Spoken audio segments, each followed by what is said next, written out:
Let's continue the discussion as indeed we keep watch as to the numbers coming in. The National Collation Center and all our correspondents are on ground in the different states to talk more about what's happening. Joining us from Abuja studios is two special guests. Professor Abdul Ghani Raji is an IRAD analyst. He joins us from there, as well as Professor Jideofor Adibe, Professor of Political Science, International Relations, Nasarawa State University. Thank you both for joining us today. Thank you very much. I want to begin with you, Professor Raji, and this is to some of the concerns that we've heard in the last couple of hours, minutes, if you will, as to IREV and, the slow uploading of those results and, the concerns on the integrity of the process, the general elections. Very much. Well, the INEC result viewing portal was actually launched about 2 years ago, but it was tested during the election in 2020 at Edo before it eventually became operational during the Ondo, Ekiti, Osun elections. And it's a very good initiative by INEC. But what people need to know is that this is just more or less, let me put it in quote, a backup. The primary source for the result is the result sheet, EC8A. And that is exactly what is happening now. That's what will be used eventually to declare the result at all polling units, all wards, all local government, the state, and also at the national level. However, the IREV is meant to, just like Mr. Akin or Shotokun said the other time, to cross-check with whatever result sheet has been issued. But since yesterday, we should note that the result transmission is an electronic process. And the way people are actually, querying the operations of the IREV and the transmission, it's baffling somehow because sometimes you send your electronic mail and it doesn't deliver immediately. But you don't expect that always. However, since yesterday that elections have been taking place, the training that has been given to the polling officers is to upload the result immediately, which they did. Nobody will be uploading result now. Most of the corpers who served as the polling, the presiding officers, they have actually gone back to their places of abode. And so those results have been transmitted and they are encrypted and they are still there hanging. However, it wasn't so nice that the results were not being delivered immediately. And I've been monitoring since yesterday when the IREV became active around 9 p.m. And from my monitoring exercise, I found out that since yesterday it has been very, very consistent. I've been doing the calculations, doing all the necessary analysis, and found out that every hour between 2,500 and 3,000 results come in. And up till around 11 a.m. today, when I left our center, it has remained the same. And so around that time, it was just around 30,000 results that have come in out of 176,000 plus. So by estimation, if it continues like this, it means it's going to take about 52 hours before the results will come in. I don't know whether this is as a result of what INEC set on the server, that is the way the signal is being received, or maybe it is the server itself that is actually having problem, but there has never been any pronouncement by INEC up till now. So we are waiting, and we are sure that INEC is going to enlighten us and tell us what actually happened. But since yesterday, the consistency has remained. Given that scenario, let me come to you, Professor Adibe, Professor Jideofor Adibe. Professor Abdul Ghani Raji, of course, used to be, if I'm not mistaken, a resident electoral commissioner himself. So to a large extent, he is speaking from experience about this. But Professor Adibe, at the point at which we are, I guess all of this boils down to what some of our guests had spoken about earlier, which is the issue of trust in institutions and allowing the process to work itself out, and test maximally all the safeguards that are included within the system. That doesn't seem to be playing out here. There's quite a lot of information that is going about that may not necessarily, be helpful to allowing all those safeguards check themselves out. I ask you this because you had done quite a bit of work on this particular aspects in the run-up to these elections and about our processes generally. Yeah, thank you very much. First of all, I will start with the areas I would like to commend INEC, which is that these are constant briefings providing information. And the fact that the INEC chairman, Professor Mahmoud, maintains a very calm mien, what some people will call high emotional intelligence. Having said this, you're right that we're operating in a very low trust environment. The I in INEC that is the independence of the INEC has always been a bone of contestation. So with that in mind, INEC should not just be mindful of optics and be transparent, but also at all times know that the parties to the elections, neither of the parties to the elections completely trusts it. Now, if you take the issue of uploading results, where it is supposed to be, remember these result sheets are done manually, and we know that the manual results can be tampered with, and which is why they say, as soon as it is done, upload. Now, that was not done in all the presidential elections, but they did it in the Senate and the House of Reps. No one is saying that something has gone wrong, but you now open room for more suspicion. It would be naive of INEC to believe that just because it issues statements and press briefings that people believe what it says. Very few people do. And it is an institution, we say that position is a poison chalice. Few people come out of it without their reputation bruised. And Professor Jagadat seemed to do that was only because Jonathan considered defeat. So in that sense, I don't think the explanation, it's good enough. The time it took before, why do you need to wait for, after doing senatorial, and then you start with the presidential, you create room, even if when nothing has gone wrong. There was also the explanation. I was sitting next to Professor Shuntokun when he was explaining the issue about candidates of Labour. The Supreme Court judgment came 2 weeks ago, according to him. If that's the case, why didn't INEC do more than what it has done? Yes, another problem we have, I do recognize that an INEC as an institution has to make statements that will engender more confidence on it and its work. So they keep assuring us that everything is okay, which is okay, because you need to buy the confidence of the people. That in itself also creates its own problems, because you raise our expectations that everything is perfect or near perfect. So when there are slacks in the system, because your communication, your messaging style is structured in such a way as to get the buy-in of the populace in your ability to deliver, it creates problem when there are, little hiccups here and there. So there are issues. It's not every issue that's, look at the issue of delays, logistic delays. This has been a recurring decimal.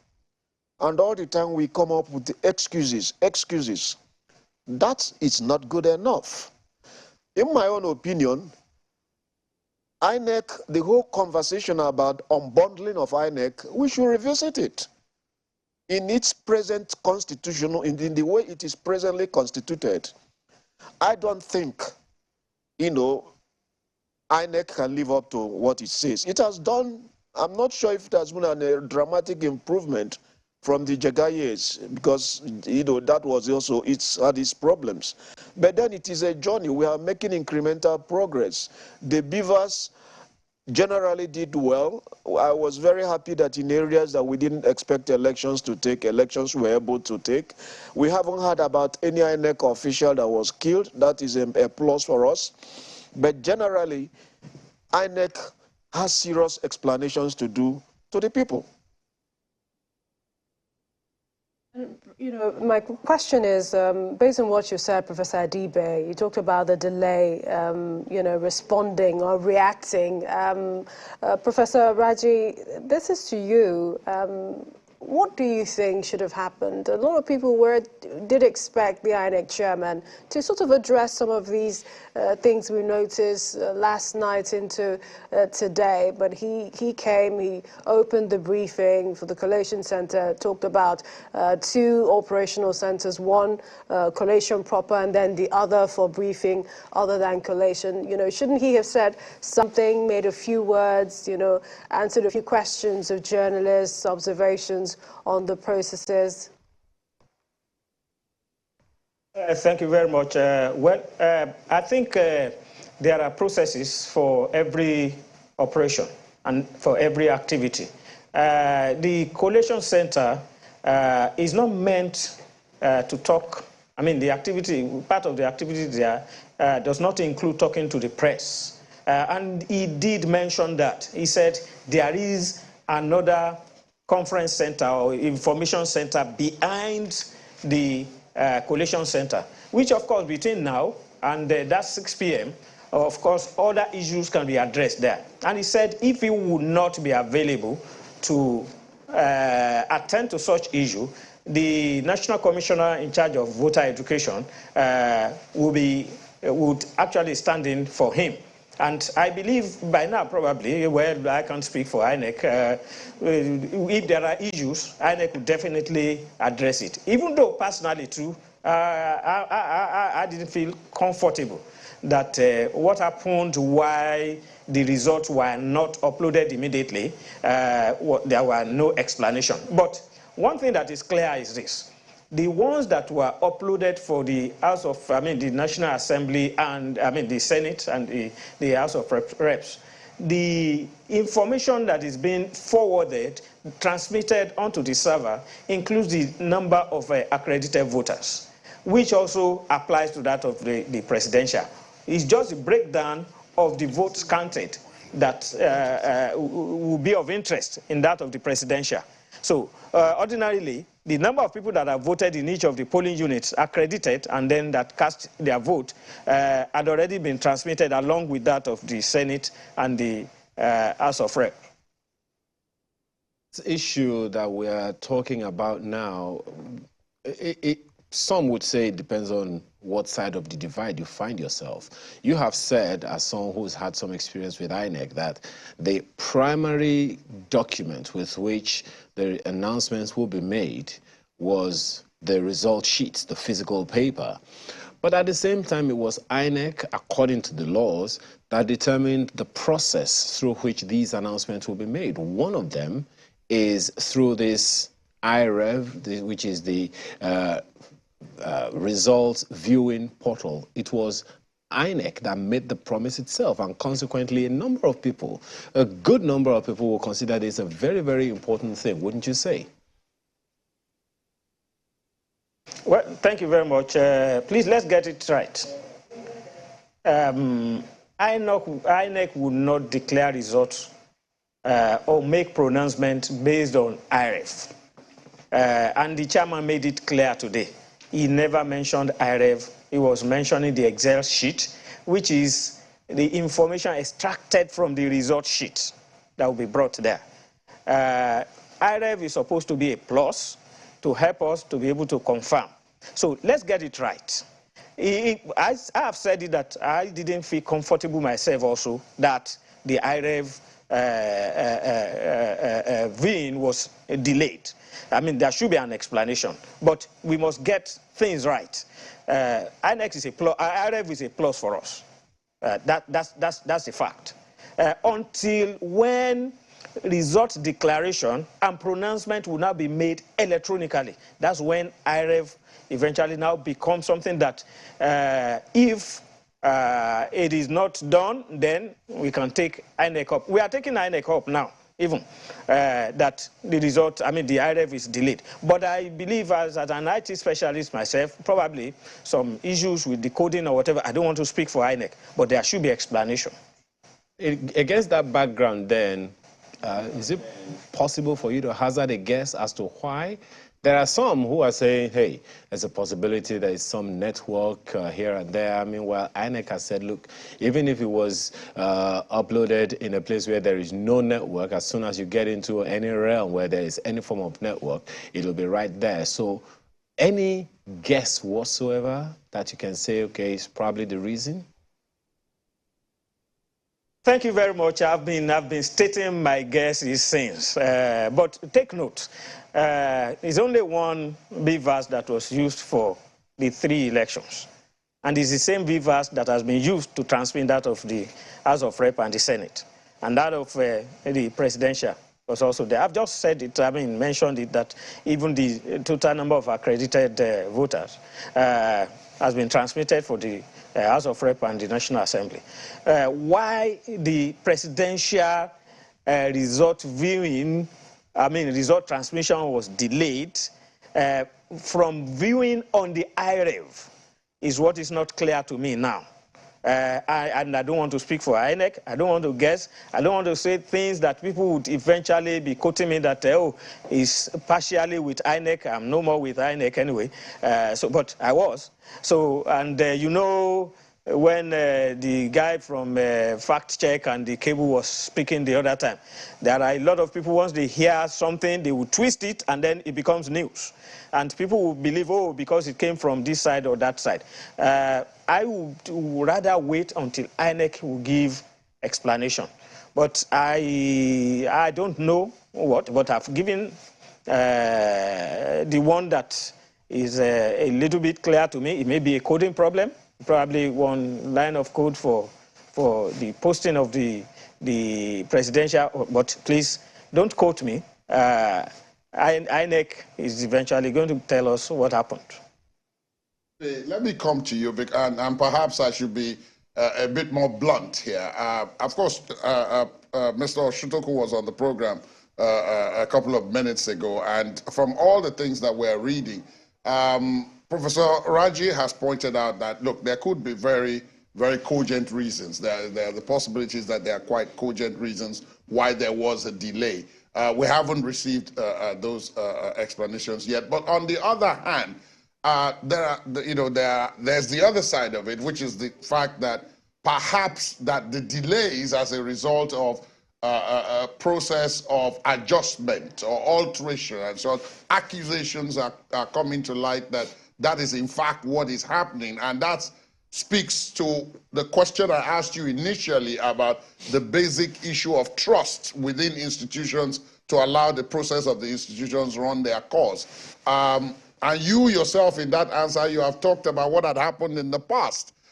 So again, at this point, are people being hasty, perhaps, in reaching such conclusions, given the antecedents, or is it a function of, you know, the usual penchant for us not to want to see the process through before we start drawing conclusions? Well, I don't know whether the question is addressed to me. No, it's for Professor Adibe. It's for Professor Adibe. My apologies. I was referring to Professor Adibe, not you, Professor Raji. I was referring to Professor Adibe. Thank you very much. Because I All right, thank you very much. My position is this: we have to understand the history of our elections. We have evolved from ballot snatching to the tampering at the collation stage. And IRF was supposed to give us extra confidence in the transparency of the system. And that is why they say, look, at the polling unit, remember this result sheet is handwritten, therefore easily amendable. So at that stage, once it is declared, transmit immediately. So why is it that you have to wait for Senate to conclude? I mean, you did that of Senate, did that of House of Reps, and becomes a problem. As I said, I like the demeanor of the INEC chair. But the fact that it has not even offered explanation up to this time is disrespectful of Nigerians. So we don't have to pretend to believe that we trust one another. We belong to what they call low trust society. So whatever you have to do, you have to be careful about the optics, meaning how will people deconstruct this action? If there is one delay by, say, 1 hour, and you have been able to transmit 20, just say for speaking, and you issue a statement, with this 20, there is something happening, and we are working on it. To just assume that we will give a briefing that once INEC gives explanation, everybody will accept it. That is, not to understand, in my own opinion, the Nigerian, that would be naive and not to understand the mentality of Nigerians. So I'm just saying that in that regard, it is a very big failure on the part of INEC. Because, yes, a lot of confidence. There are many people that came out to vote, to register because they believe with the way the beavers was hyped up, the technology was hyped, people started to believe in that their votes will count. Now, if something happens, immediately, it's more than 24 hours, you don't even need to wait. Instantly offer explanation. And the fact that 2 out of the 3 went seamlessly opens you up to to suspicions of collusion, of complicity. If anything goes wrong, they will hold you liable, even if nothing has happened. So this is what we are just saying, that look at the issue of logistic challenges. Why is, even in FCT, we are not surrounded by waters or, deserts. As at 1 a.m., they were still in a place, Asokoro, which is, one of the highbrow areas in Abuja, Maitema. People are still counting, using their torchlights. It is not good enough. And I believe we should call out INEC. I was part of trying to say we understand, asking people to have patience until INEC explains. I don't think that's good enough. We should call out INEC and let them know that they failed, and that we should start a new conversation. I'm not saying they failed completely. They got it right. There are so many places where the voting went seamlessly, and we should give them kudos where they merit to be given kudos. And where they fail, especially with these logistic challenges, and every time we are hearing the same, even in off-season elections, we are hearing the same explanation. I think it becomes time for us to bring in new conversations, including unbundling of the INEC and making sure that we get people who are competent. For example, why will INEC even think of getting MC Oluomo, somebody that is very much affiliated to one of the presidential candidates? Why will he even consider trying to reach a deal with such a person in an environment where everybody distrusts everybody? That, again, for me, it's not to be sensitive to the Nigerian personality, the way Nigerians think. So I think what this has shown us is, at the end of it all, for us to know where INEC has done remarkably well, and then we continue the conversation on how we should be able to improve the working of the electoral empire. But I don't think it should be continue the way it is. It just didn't live up to expectations. Professor Adibe and Professor Abdul Ghani Raji, your views are very well received. I just wonder, as we are trying to wrap up this segment of the discussion, Going forward now, we call out INEC for explanations on what it was that went wrong and why the results were not uploaded as they promised, right from the polling booth or the polling unit, as you've said. Professor Raji, of course, talked about other things. You've also mentioned the issue of logistics and all that. But the process is still on. So what are your expectations, both of you, at this point? Well, take it first. okay. Thank you very much. Well, just like every other person has been saying, INEC actually tried, but nobody is 100% perfect. So the areas that are remaining, I think INEC should make amends.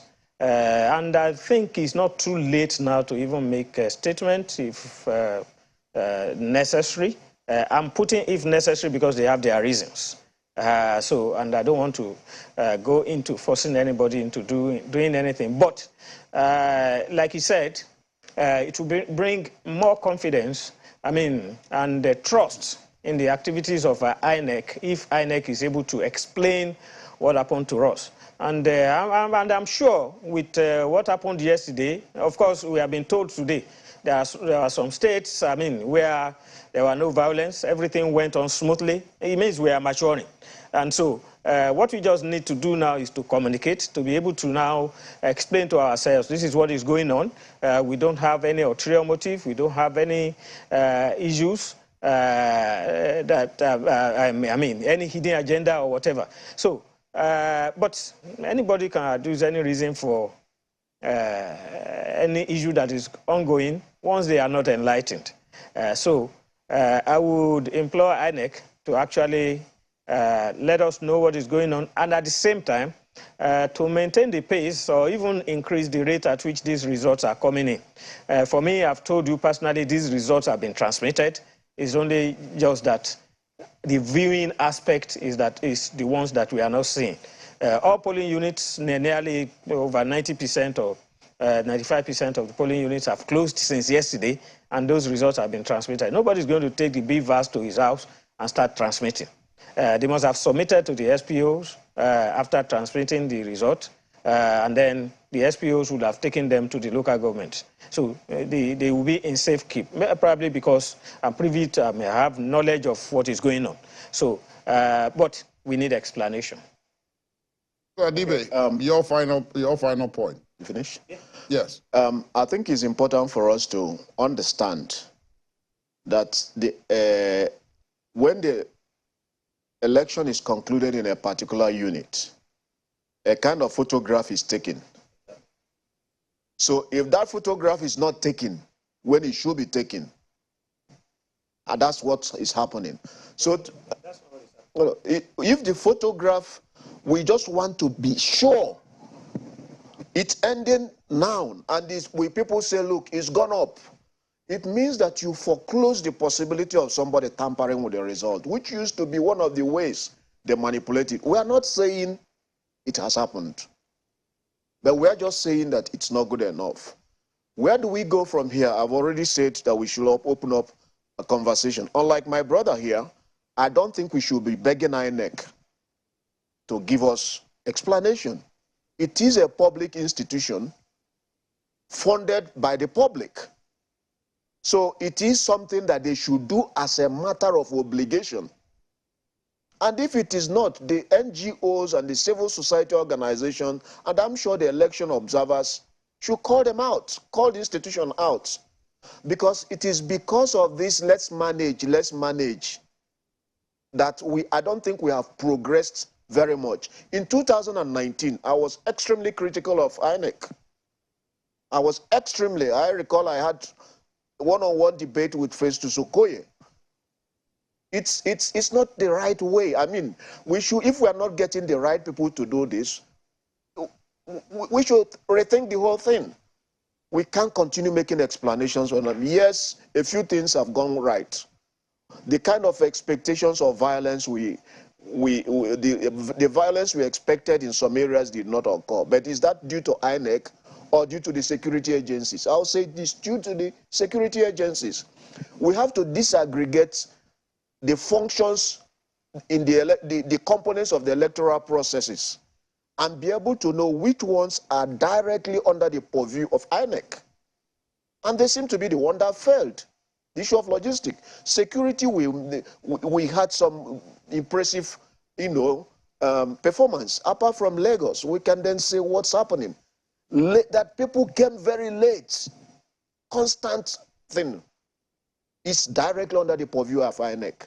So I think the public, I think, should call INEC out as it is. Irrespective, I believe, yes, we should be able to wait. The fact that we wait and see the totality of the result does not obviate the fact that something has gone wrong.